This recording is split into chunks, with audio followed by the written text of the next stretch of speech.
मत छोड़ना, लागी लगन मत छोड़ना प्यारे, लागी लगन मत छोड़ना, हरि जीवन की लागी लगन मत छोड़ना, हरि जीवन की लागी लगन मत छोड़ना।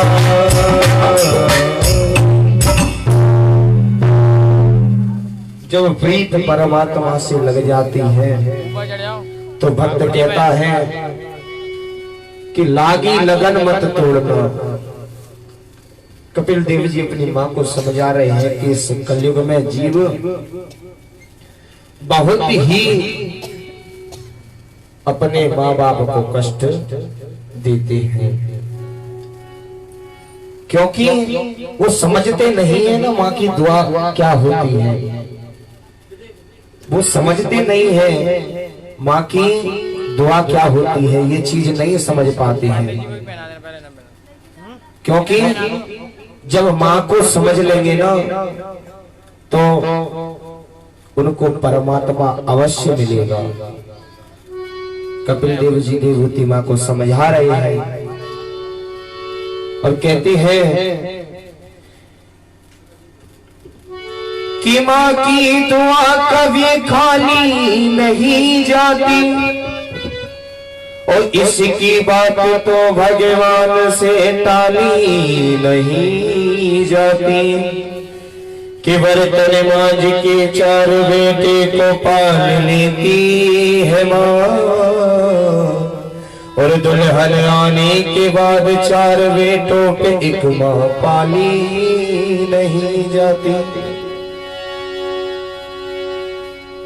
तो मैंने ऐसा देखा है, एक माँ 4-4 पुत्रों को पाल लेती है महाराज, लेकिन 4 बेटों पे एक माँ नहीं पाली जाती है। इसलिए सर्वसे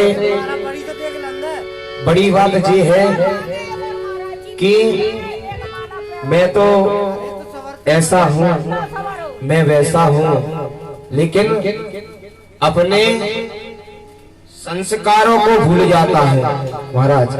अपने संस्कारों को जब आदमी भूल जाता है ना तो उसको बड़ा कष्ट होता है। संस्कार कब मिलेंगे? जब अपने पुत्रों को आप संतों के पास ले जाएंगे, सत्संग में ले जाएंगे, भागवतों में ले जाएंगे, जब तो आपको संस्कार तो मिलेंगे, जब आपको संस्कार मिलेंगे। क्योंकि संस्कार एक अलग चीज है और डिग्री करना एक अलग चीज है। क्योंकि संस्कार से जीव को सामाजिक ज्ञान आता है कि समाज में किस तरह रहना चाहिए, किस तरह संतों के पास जाकर दंडवत करना चाहिए, किस तरह भागवत पंडाल में बैठना चाहिए, किस तरह प्रवचनों को सुनना चाहिए।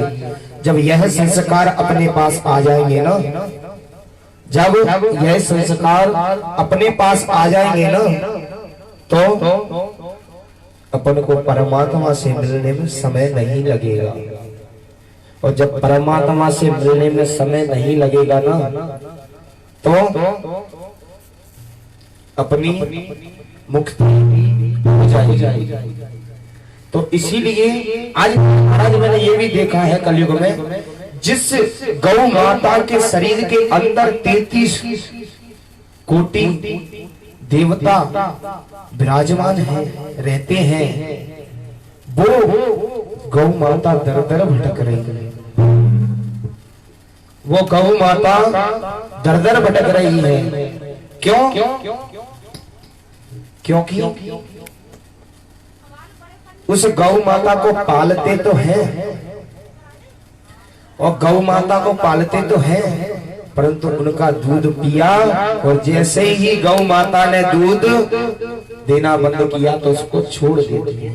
फिर वो गलियों में घूमती है, रास्तों में घूमती है, कचड़ा खा रही है, कूड़ा खा रही है। उसी गौ माता का तुमने दूध पिया और उसी गौ माता को तुमने ऐसे छोड़ दिया।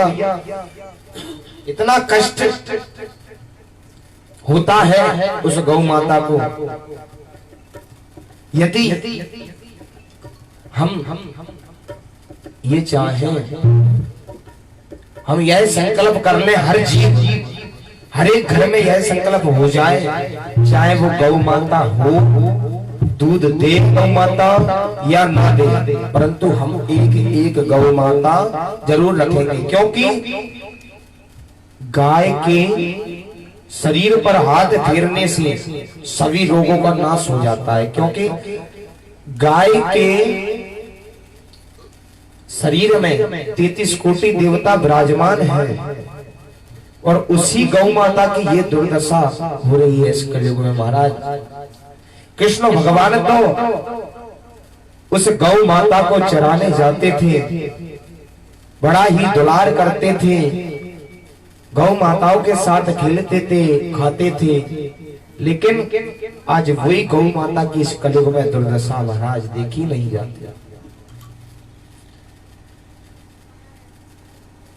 बड़े ही कष्ट की बात है, बड़े ही संकट की बात है प्यारे।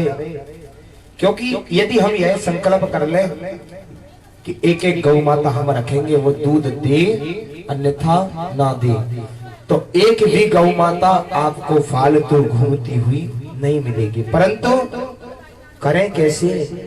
कलयुगी जीव है ना, क्योंकि कलयुगी जीव अपना भला चाहता है, दूसरे का भला नहीं। आजकल तो महाराज मैंने ये देखा है, आदमी अपने दुख से दुखी नहीं है, दूसरे के सुख से दुखी है महाराज, दूसरे के सुख से दुखी है। इतनी आसुरी बुद्धि हो गई है इस कलयुग में। एक व्यक्ति था, बहुत ही पूजा पाठ करता था महाराज। पूजा पाठ करते करते करते करते वह एक संत के पास गया, उसने गुरु दीक्षा ली, संत की सेवा करने लगा, प्रतिदिन आश्रम में जाता, प्रतिदिन गौओं की सेवा करता, प्रसादी बनाता, सब कुछ करता। तो संत प्रसन्न हो गए, गुरु प्रसन्न हो गए। और गुरु संत जब प्रसन्न हो जाते हैं तो प्रसाद रूप में कुछ ना कुछ आपको अवश्य देंगे, चाहे वो आपको दिखे अन्यथा ना दिखे। तो वह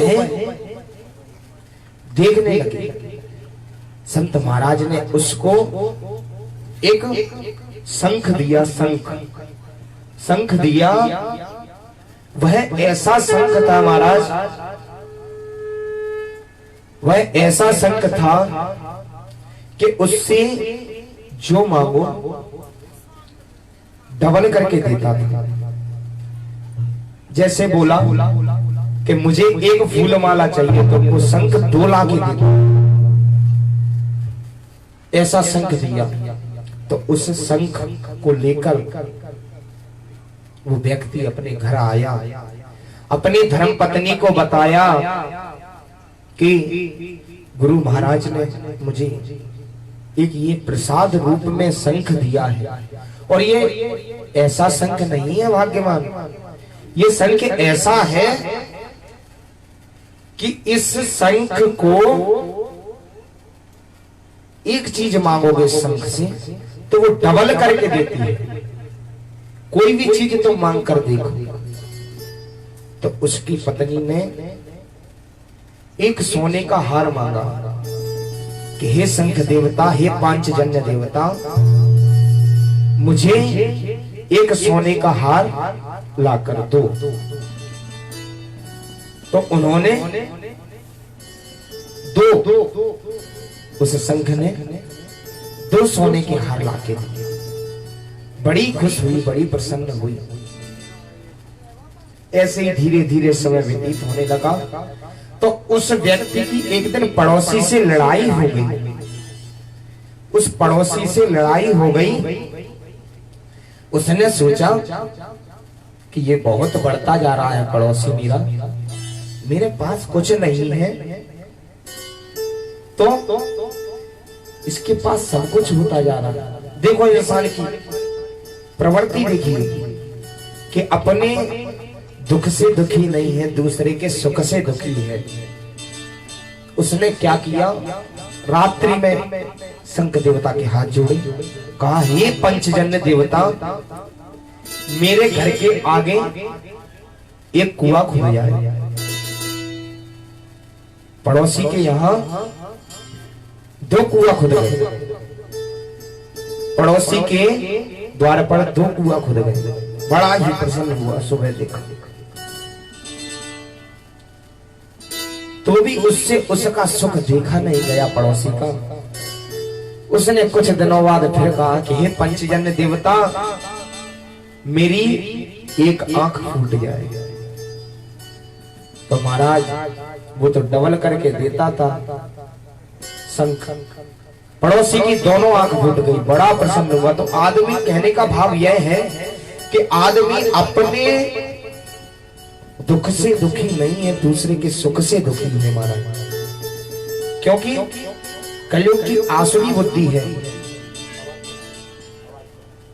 आसुरी बुद्धि है कलयुग की। कलयुग में जीव परमात्मा को तो पाना चाहता है, परंतु सत्संग में, भजन में, कीर्तन में ध्यान नहीं लगाता। परमात्मा कभी ये नहीं कहता कि तुम हमारे पास लड्डुओं का, पेड़ों का भोग लगाओ। परमात्मा केवल भाव का भूखा है।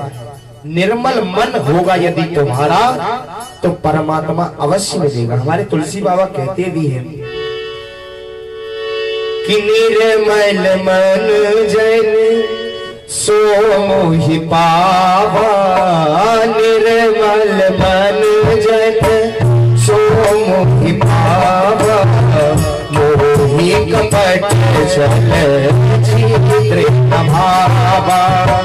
निर्मल मन जन सो मोहि पावा, मोहि कपट छल छिद्र भावा। केवल प्रेम प्यारा, जान दे सो जान निहारा। राम सिया राम, सिया राम जय जय राम, राम सिया राम, सिया राम जय जय राम। निर्मल मन होना चाहिए यदि परमात्मा को पाना है तो। भाव का भूखा है परमात्मा। परमात्मा को ये नहीं चाहिए कि आप हमारे पास दूध चढ़ाओ, पेड़ा चढ़ाओ, भोग लगाओ। परमात्मा को तो एक पुष्प ही देकर और भाव से बोले कि त्वमेव माता च पिता त्वमेव, त्वमेव बंधु च सखा त्वमेव, और त्वमेव विद्या द्रविणम त्वमेव, त्वमेव सर्वम मम देव देवा। हे परमात्मा, आप मेरे सब कुछ हैं और जो मेरा है वो आपका है। आपका दिया हुआ ही तो सब कुछ है हे प्रभु मेरे पास। इसलिए गोविंद से प्रार्थना करें, उनका भजन करें। परमात्मा कभी ये नहीं कहता कि तुम मुझे 24 घंटे दो। और गर्भ में तो क्या वादा करके आए थे तुम कि हे महाराज, हे प्रभु, हे स्वामी, इस गर्भ से बाहर निकालो, बड़ी पीड़ा होती है। कपिल देव देवूती मां को समझा रहे हैं कि बड़ी पीड़ा होती है जब जीव इस गर्भ में रहता है और वादा करता है प्रभु से कि हम 24 घंटे आपका भजन करेंगे महाराज। तो सब कुछ समाप्त हो जाता है, क्योंकि परमात्मा को भूल गया ना। कि भूलो मत प्यारे बिहारी जी का नाम, बाकी बिहारी है सब सुख धाम। मेरे बाकी बिहारी है सब सुख धाम, मेरे बाकी बिहारी है सब सुख। ओ भूलो मत प्यारे बिहारी जी का नाम, भूलो मत प्यारे बिहारी जी का नाम, बाकी बिहारी सुख धाम मेरे बांके बिहारी है सब सुख धाम मेरे बांके बिहारी है सब सुख धाम मेरे बांके बिहारी है सब सुख धाम।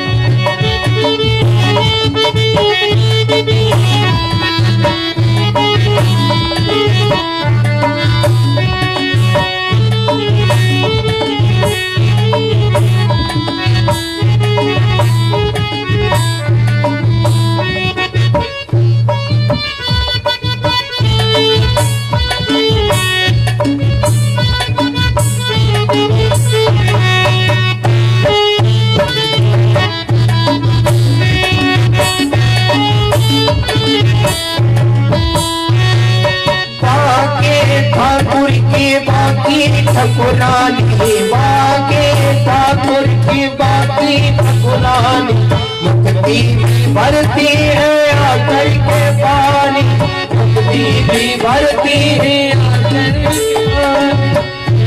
वो चरणों में झुके रहे चार धाम बाकी बिहारी है सब सुख धाम मेरे बाकी बिहारी है सब सुख धाम मेरे बाकी बिहारी है सब सुख धाम मेरे बाकी बिहारी है सब सुख धाम। तो इसलिए परमात्मा को याद करते रहना चाहिए, चलते फिरते सोते उठते बैठते परमात्मा को याद करते रहो। परमात्मा ये नहीं कहता 24 घंटे पूजन किया जाए, 24 घंटे भजन किया जाए, क्योंकि जीव जब इस धराधाम पर प्रवृत्त होता है आता है तो सब कुछ भूल जाता है। सब कुछ क्या वादा किया था हमने परमात्मा से, क्या कह के आए थे कि भजन करेंगे, परंतु भजन नहीं कर पाते। सिर्फ भाव से एक भक्त था तो बड़ी ही मनमुखी पूजा करता था। मनमुखी मतलब मन से ही सब कुछ, ऐसे बैठ गया आंख बंद करके और आज ठाकुर जी को स्नान करवाएंगे। तो ठाकुर जी को स्नान हो रहा है, ठाकुर जी बैठा लिए, मन से ही गंगा जी चला गया। बैठा घर पर ही है परंतु मन जा रहा है उसका, मन से ही गंगा जी चला गया।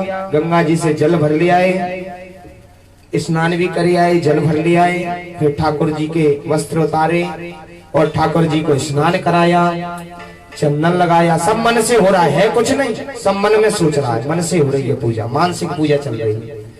चंदन लगा लिया, चंदन लगा के इत्र लगा दिया, वस्त्र पहना दिए, वस्त्र पहना के मुकुट लगा दिया। अब भोग लगा रहा है। भोग लगाने के लिए आज लड्डू गोपाल को खीर का भोग लगाएंगे, ये सोचा उस व्यक्ति ने।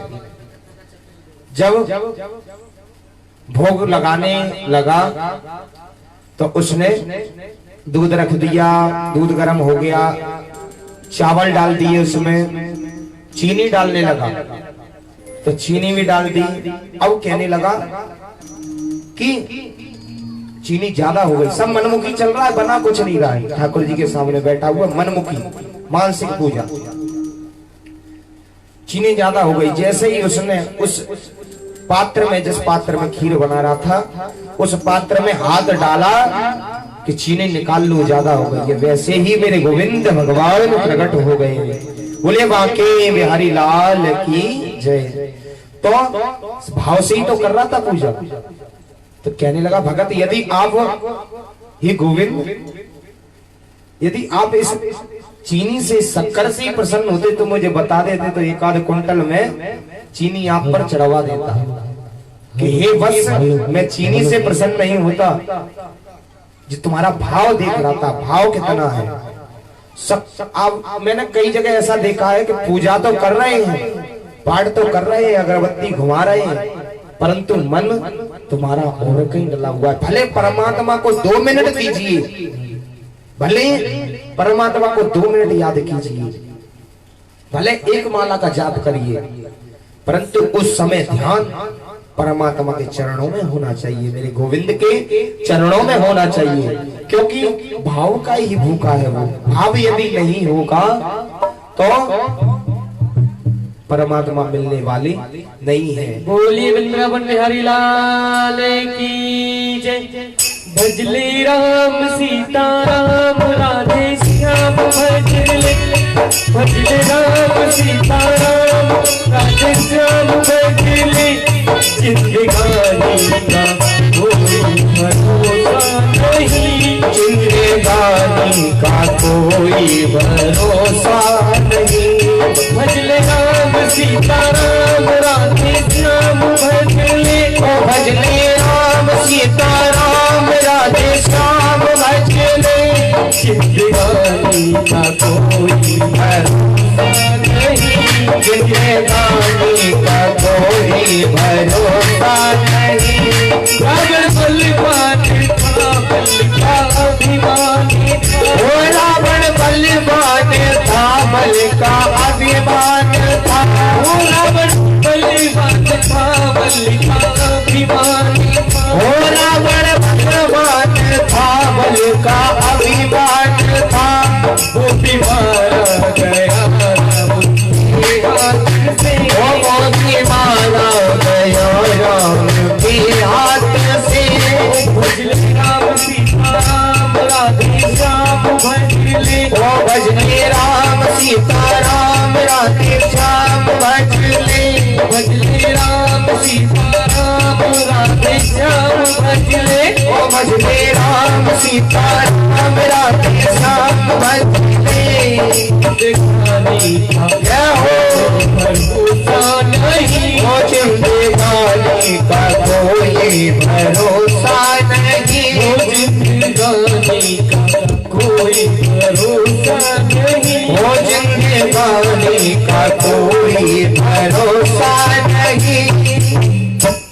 तो इसलिए राम का नाम लो, कृष्ण का नाम लो, अपने इष्ट का नाम लो, नाम किसी का भी लो, क्योंकि जिंदगी का कोई भरोसा नहीं। आदमी सोचता है बुढ़ापे में भजन कर लेंगे महाराज, कई भक्त सोचते हैं, परंतु बुढ़ापे में शरीर स्थिर हो जाता है।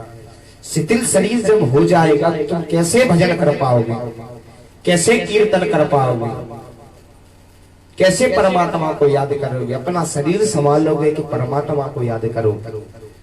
परमात्मा को याद करना है तो बुढ़ापे में नहीं, जवानी में, बचपन से ही आदत जब किसी चीज की लग जाती है ना, तो वह आदत जिंदगी भर नहीं छूटी। जिस प्रकार से कोई नशे की लत लग जाए, किसी किसी को चाय की लत लग जाती है, किसी किसी को बीड़ी की लत लग जाती है, किसी किसी को दारू की लत लग जाती है। जब आदत अपनी बन गई ना, तो अपन वो आदत कितनी भी सोचे, कितनी भी सोचे, त्याग दे, वो त्यागने वाले मन मानेगा। वो दिमाग है ना अपना, ये मस्तिष्क, जो मस्तिष्क उसी जगह अटैक करेगा कि कहाँ चीजें मिलेगी। मैंने कई कई लोगों को ये देखा है, कई लोग गांजा पीते हैं तो कोसों दूर गांजा मिलता है, वहां गांजा लेने जाते, क्योंकि आदत है। तो हमारे एक संत कहते हैं वृंदावन की आदत आदत आदत है, जिसको लगी जिसकी आदत है। हरि बोल। ओ हम पर तो श्री जी ने की है कृपा, और राधे कहने की आदत है। तो राधे कहने की आदत डालो, राम कृष्ण कहने की आदत डालो। राधे राधे राधे कहने की है वो आदत सी हो गई है। राधे राधे राधे कहने की आदत सी हो गई है। राधे राधे राधे राधे राधे राधे राधे राधे राधे कहने की है वो आदत श्री हरि हो रही है मेरा तेरा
बोलिए वृंदावन बिहारी लाल की।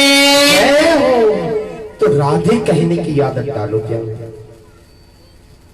किसी नशे की या किसी गलत चीज की आदत ना डालो, राधे कहने की आदत डालो। क्योंकि जब बचपन से आपको राम कृष्ण राधे हरि कृष्ण कहने की जब आदत पड़ जाएगी ना, तो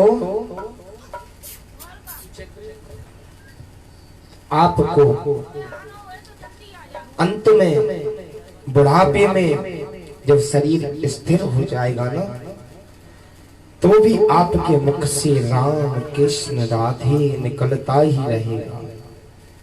क्योंकि जब शुरू से आपकी आदत नहीं डलेगी,